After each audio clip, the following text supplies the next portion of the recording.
যদি তোমাকে বুকে জড়িয়ে কিছুটা সময় কাঁদতে পারতাম, তাহলে হয়তো আমার ভিতরটা একটু হালকা হতো। অনুভব করতে পারতে তুমি তোমাকে কতটা ভালোবাসি, কেন তোমার জন্য পাগলামি করি, কেন এসএমএস এর উত্তর দিতে দেরি হলে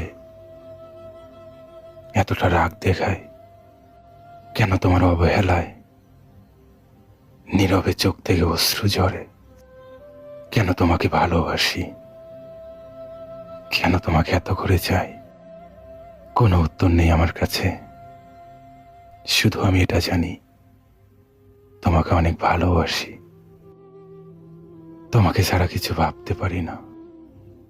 তুমি বলতে ইমোশনাল হলে জীবন চলবে না, আর আমি বলি তোমাকে ছাড়া আমার চলবে না। তুমি হয়তো আমার সঙ্গে যোগাযোগ না করে ভালো আছো, হয়তো বা ভালো থাকবে। আমি তোমার সঙ্গে কথা না বলে থাকতে পারি না। ভালোবাসার মায়া জালে যারা আটকিয়ে থাকে তারা বোঝে প্রিয় মানুষটাকে ছাড়া থাকা কতটা কষ্টকর। জানি তুমি কথাগুলো বুঝবে না। তুমি তো মজে আছো তোমার সুখের রাজ্যে।